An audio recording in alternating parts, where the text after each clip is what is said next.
জয় শ্রীকৃষ্ণ, রাধে রাধে, জয় মা লক্ষ্মী।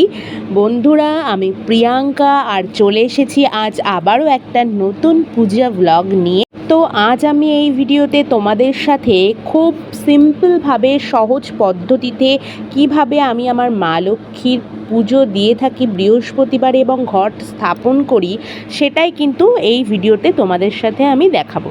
তো দেখো, আমার ঘরে যেহেতু গণেশজি আছেন, সেহেতু আমি পুজোর প্রথমেই গণেশজিকে সুন্দর করে স্নান করিয়ে তারপর আসনে বসাবো। আর যেহেতু আমার মা লক্ষ্মীর মূর্তিটা মাটির, সেহেতু আমি এই কাপড়টা একটু গঙ্গা জলে ভিজিয়ে নিয়েছি। নিয়ে আমি মা লক্ষ্মীর মূর্তিটা একটু আলতো হাতে হালকাভাবে সুন্দর করে একটু মুছে নেব। আর বন্ধুরা, আমার গোপাল সোনা আর বাবা মহাদেবকেও কিন্তু আমি স্নান করিয়ে আসনে বসিয়ে দিয়েছি। যেহেতু বৃহস্পতিবারের পুজোটা আমি শেয়ার করছি, তাই আর ওইগুলি এই ভিডিওতে আমি দেখাচ্ছি না। আর এখানে আমি এখন গোলার সিঁদুর নিয়ে নিয়েছি। এটা আমি এখন গণেশজি এবং আমার মা লক্ষ্মীর কপালে পরিয়ে দেব। এটা প্রতি বৃহস্পতিবারেই আমি করে থাকি। আর আমি এখানে একটা ঘট নিয়ে নিয়েছি, আর ঘটে আমি স্বস্তিক চিহ্নটা কিন্তু এখন এঁকে নেব। আর বন্ধুরা, মা লক্ষ্মী কিন্তু খুব অল্পতেই সন্তুষ্ট হন, আর আসল তো হচ্ছে ভক্তি। তাই ভক্তি দিয়ে মাকে ডাকলে মা কিন্তু অবশ্যই সন্তুষ্ট হবেন এবং মায়ের কৃপা কিন্তু সবসময় আমাদের সাথে থাকবে। তো এবারে বন্ধুরা, আমি এখানে আম্রপল্লব নিয়ে নিয়েছি। আর এই আম্রপল্লবে 5টা পাতাও নেওয়া যায়, 7টা পাতাও নেওয়া যায়, আবার 9টা পাতাও নেওয়া যায়। আম্রপল্লবে সিঁদুর লাগিয়ে নেওয়ার পর আমি পান পাতাতেও একটু সিঁদুর দিয়ে দিলাম। আর এখানে আমি একটা ঠোঁটে কলা নিয়ে নিয়েছি, আর কলাটাতেও আমি কিন্তু সিঁদুর লাগিয়ে নিচ্ছি। আর নিয়ে নিয়েছি একটা সুপুরি আর হরিতকি। তো এই দুটিতেও আমি সিঁদুর লাগিয়ে দিয়েছি। আর ঘট বসাবার জন্য এই পাত্রটিতেও আমি সিঁদুর দিয়ে দিয়েছি। তো যেহেতু আমার কাছে গঙ্গা মাটি নেই, সেই জন্য আমি এই পাত্রের উপরেই একটু আতপ চাল আর একটু ধান নিয়ে নিয়েছি। গঙ্গা মাটি থাকলে গঙ্গা মাটির উপরেই কিন্তু ঘটটা স্থাপন করা খুব ভালো। আর এবারে আমি ঘটিটাতে জল পূর্ণ করে নিচ্ছি, আর জলের ভেতর দিয়ে দিচ্ছি সুপুরি আর হরিতকি। তো এবারে দিয়ে দিলাম আম্রপল্লব, আর আম্রপল্লবের পর দিয়ে দেব হচ্ছে পান পাতা। পান পাতার পর দিয়ে দেব একটা ঠোঁটে কলা, আর এরপর দিয়ে দেব কয়েকটা বেলপাতা। বেলপাতা দেওয়ার পর দিয়ে দেব কয়েকটি দূর্বা। দূর্বা দেওয়ার পর আমি এই ঘরটা এবার একটু ফুল দিয়ে সুন্দর করে একটু সাজিয়ে দেব। আর মা লক্ষ্মীর যেহেতু প্রিয় খুব লাল ফুল, তাই মা লক্ষ্মীকে এখানে আমি একটা লাল ফুল, এটা দোপাটি ফুল, লাল দোপাটি, আমাদের বাড়ির গাছের ফুল, এটা অর্পণ করলাম। আর গণেশজিরও যেহেতু খুবই প্রিয় লাল ফুল, সেহেতু আমি গণেশজিকেও একটা লাল দোপাটি ফুল অর্পণ করলাম। আর এই গোলাপি রঙের জবা ফুলটা আমি এখানে মায়ের পায়ে অর্পণ করলাম। আর এদিকে আমি ফলটাও কেটে রেডি করে নিয়েছি। আর এখন আরতি করব, সেই জন্য আমি এখানে একটা ঘিয়ের প্রদীপ নিয়ে নিয়েছি।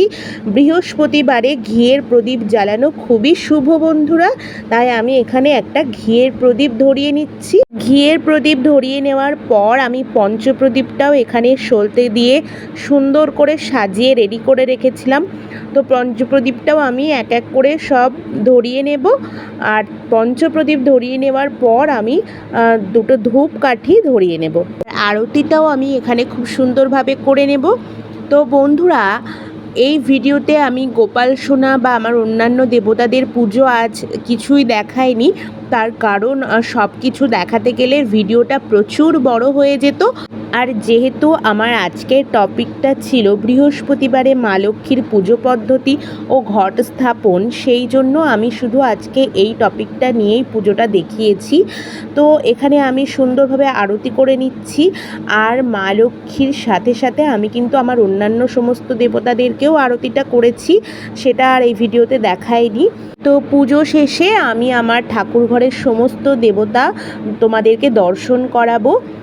তো আরতি শেষ হওয়ার পর আমি এখানে মাকে ভোগ নিবেদন করে দিয়েছি। আর মা লক্ষ্মীকে যেহেতু তুলসী পাতা অর্পণ করতে নেই, সেহেতু আমি মা লক্ষ্মীকে কিন্তু তুলসী পাতা অর্পণ করিনি। তো এই যে তোমরা দেখে নাও, আমি কিন্তু এখানে সমস্ত আমার দেবতাদের কে ভোগ নিবেদন করে দিয়েছি। তো আমার ঠাকুর ঘরে গোপাল সোনা আছেন, জগন্নাথ দেব আছেন, বলরাম সুভদ্রা আছেন, আর মা সরস্বতী আছেন, গণেশজি, মা লক্ষ্মী তো আছেনই, আর আছেন হচ্ছে আমার রাধারানী ও শ্রীকৃষ্ণ, আছেন গৌরনিতাই, আছেন বাবা মহাদেব এবং আমার মা কালী। তো বন্ধুরা, আমি কিন্তু প্রতি বৃহস্পতিবার এভাবেই আমার মা লক্ষ্মীর আরাধনা আমি করে থাকি। তো পুজোটা কিন্তু খুব সহজভাবেই আমি করি, আর সেটাই তোমাদের সাথে আমি আজ এই ভিডিওতে শেয়ার করেছি। তো বন্ধুরা, আমাদের বাড়িতে না একটু কাজ চলছে, তো কিছুদিন আগে ঠাকুর ঘরেও একটু কাজ হয়েছে, সেই জন্য ঠাকুর ঘর থেকে ঠাকুর সহ আমার অন্যান্য সমস্ত জিনিসপত্র অন্য ঘরে নিয়ে গিয়ে রাখতে হয়েছিল। সেই জন্য না আমার মা লক্ষ্মীর যে পাঁচালীটা, সেই পাঁচালী বইটা আমি খুঁজে পাচ্ছি না। তো ওই বইটিতে বৃহস্পতিবার সহ প্রতি মাসের ব্রতকথা লিপিবদ্ধ আছে। তো যেহেতু আমি এটা খুঁজে পাচ্ছি না বলে তোমাদেরকে আজ সেটা পড়ে আমি দেখাতে পারলাম না। ওটা পড়া খুবই ভালো প্রতি বৃহস্পতিবার। তো যাই হোক, আজকের ভিডিওটা এটুকুই থাকছে বন্ধুরা। দেখা হচ্ছে তোমাদের সাথে নেক্সট কোনো ভিডিওতে। আর ভিডিওটা যদি একটুও ভালো লেগে থাকে তাহলে অবশ্যই একটা লাইক কমেন্ট করো, নতুনরা সাবস্ক্রাইব করে পাশে থেকে